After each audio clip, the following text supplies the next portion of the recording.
anything I've learned from the taping of the BET Hip Hop Awards, it's this. When the going gets tough and a minor discrepancy starts to get out of hand, you should really have someone like Gunplay in your clique, aka the Usagi Yojimbo and Old Dirty Bastard of Maybach music. Because who else would be crazy enough to take on 5 security guards at once and not get absolutely pummeled by them? So remember, if you have a rap label, clique, or collective, you need someone like Gunplay in your group. What's going on, everyone? This is H.B.Y. Michael, to those that know me better. And I'm back with a new vlog. First off, shout out to Danny for reblogging last week's vlog on his Tumblr page. It was the vlog where I rapped on his beat Evil off of his phenomenal new album Payback.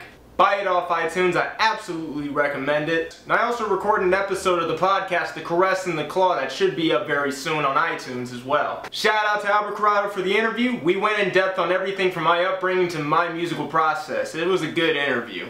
I'm gonna keep things brief this week, no rhyme calisthenics, but I will say this much. You guys really need to see Looper if you haven't seen it already. Looper stars Joseph Gordon-Levitt, Bruce Willis, Emily Blunt, Jeff Daniels, and many more. The movie's set in the year 2044, where time traveling will have not been invented for another 30 years. However, in the year 2074, mobsters send people back to the year 2044 to get assassinated by hitmen known as loopers. The looper that's the main focus of this film is Joe, played by Joseph Gordon-Levitt, and he's one of the top loopers employed by Jeff Daniels, his mob boss. However, one day when Joe goes to assassinate one of these people being sent from the future, he sees that one of them looks really familiar to him. As it turns out, it's the future version of him, played by Bruce Willis. Suffice to say, old Joe manages to escape, and now Joe's on the hunt for him while trying to outrun his mob bosses. Meanwhile, old Joe's also in the past trying to track down the child version of a figure known only as the Rainmaker. Mainly because the Rainmaker ended up being responsible for the death of old Joe's wife back in Shanghai.